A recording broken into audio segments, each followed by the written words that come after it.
Muitos profissionais de saúde me perguntam: por que fazer um MBA em gestão de clínicas e consultórios? A questão é que todo profissional liberal quer trabalhar para si, ser dono do seu próprio negócio. É um processo natural. O problema é que para a gente ter qualquer negócio, incluindo a saúde, a gente precisa basicamente de dois tipos de competências: as competências técnicas e as competências gerenciais. A competência técnica é saber fazer aquilo que a gente foi preparado. Né? O cirurgião dentista saber fazer uma restauração, uma ortodontia, uma endodontia, o médico saber consulta, cirurgia, exame clínico, o exímio psicólogo, fisioterapeuta. Então você se prepara para essa parte técnica, a faculdade te dá esse preparo. É a competência necessária para você entregar o seu produto. Ao mesmo tempo, a gente tem as competências gerenciais, que são aquelas que a gente precisa ter para trazer o cliente, né, para ter a quem entregar o serviço pelo qual a gente foi preparado, e que isso dê lucro e que a gente consiga tocar aí a nossa carreira. Então, para entregar o nosso produto, a gente precisa ter o cliente. E esse processo de ter cliente está cada vez mais complexo, mais complicado. E o grande problema é que a nossa faculdade não nos preparou para isso. Ela nos preparou para entregar o produto. Agora, não nos preparou para que a gente tenha a quem entregar esse produto. Por isso que é preciso de um processo de formação gerencial, não só ter curso, processo de formação gerencial. Assim como a gente teve formação técnica, tem um processo de formação gerencial. Vamos ver em linhas gerais mais ou menos como isso funciona, a importância disso tudo. Bom, tudo começa na escolha do público, do perfil do nosso cliente, e a partir daí então a gente traça estratégias de comunicação, seja cartão de visita, e-mail, televisão, rádio, outdoor, Facebook, qualquer estratégia que seja compatível com esse público. E obviamente isso tem um sentido, que a gente espera que haja uma ligação para poder gerar uma consulta, né? A primeira pessoa com que esse cliente então entra em contato é a nossa secretária. Essa ligação não é uma simples ligação, ela precisa gerar um agendamento e a secretária tem que estar preparada para isso, para não perder, né, essa ligação. Se desligar, não marcou, a gente perde o cliente, né, ele tende a não voltar mais, às vezes nem o contato a gente tem. Se a pessoa marcou, então ela tende a ir ao consultório, a gente tem que ter a conveniência, depende do público que eu estou atendendo, dependendo do público tem que ter estacionamento, tem que estar perto de um ponto de ônibus, e aí vai cada um ao seu, ao seu público, né? Eu sempre costumo dizer que não tem público melhor, é aquele que eu escolho, eu tenho que estar preparado para atender. Quando o paciente chega, o cliente chega, quem que vai atender ele primeiro? Ele vai dar de cara com a secretária, quer dizer, mais uma vez ela está no processo, você nem sabe ainda que o seu paciente existe, não sei que você tenha visto na agenda o nome de alguém lá, mas é um paciente novo, e a secretária já teve contato com ele 3 vezes e você, teoricamente, nenhum. Ela vai preencher os dados, é muito importante preencher todos os dados possíveis, para que a gente possa alimentar a nossa base de dados, né, para o futuro, para poder, até para a gestão do próprio atendimento, né, e para um futuro também que a gente vai ver daqui a pouquinho. A sala de espera tem que ter os atrativos, seja também internet, televisão, revistas, tem que estar organizada, limpa a revista, se tiver revista do momento, né, da semana, do jornal do dia, né, e não ao contrário.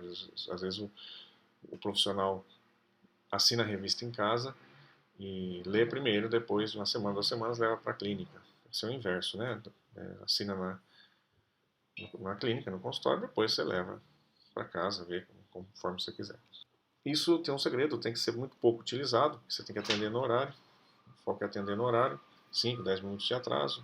Urgências e emergências acontecem, atrasa-se mais, mas assim, o problema é quando você tem uma situação de atraso corriqueiro na sua clínica.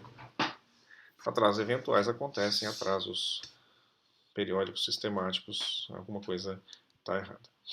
Bom, depois de tudo isso, o paciente chega à sua cadeira, seja médico, dentista, psicólogo, né? Então você vê quanta coisa já se passou por aí. Só aí que você vai atender. Para você atender, aquela base de dados vai te ajudar, você vai poder ter informações, né, que a sua secretária coletou, você atende, retroalimenta essa base de dados com informações que você obteve ali no atendimento.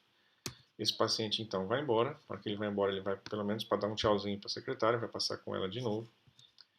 pega o carro, ônibus, bicicleta, qualquer coisa que ele tenha, vai acabar comentando tudo que aconteceu dentro lá da clínica, seja bom, seja ruim, ele acaba comentando com as pessoas.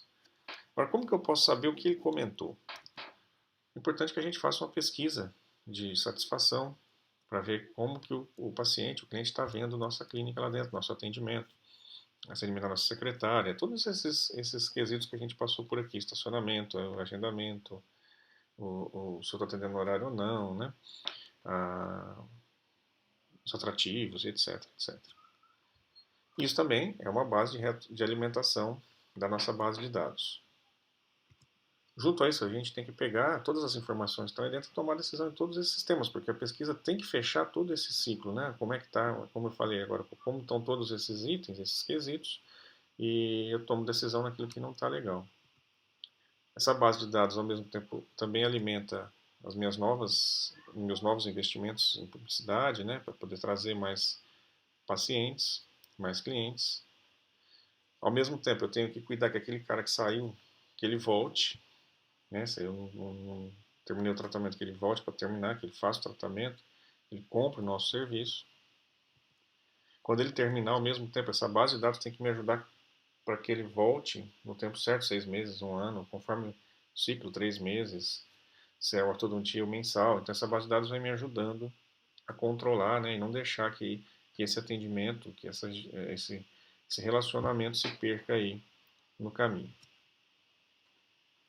E no fim a gente tem essa ideia de que apenas o preparo técnico nos ajuda a resolver a nossa vida. Ele, como eu já disse, ele é essencial. Né? Se eu não souber, se eu não tiver preparo técnico, não adianta nada do resto.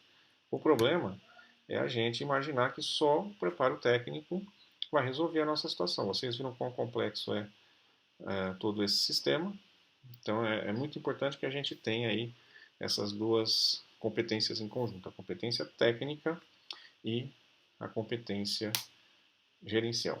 Como você viu, fica bem evidente que a gente precisa de um processo consistente de formação também na área gerencial.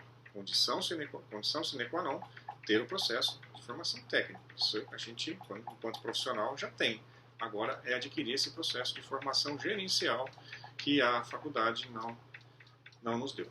Para maiores informações, fique aí o meu contato, 65 99664 6979, ou pelo site www.novaevila.com.br ou www.coutre.com.br. Grande abraço.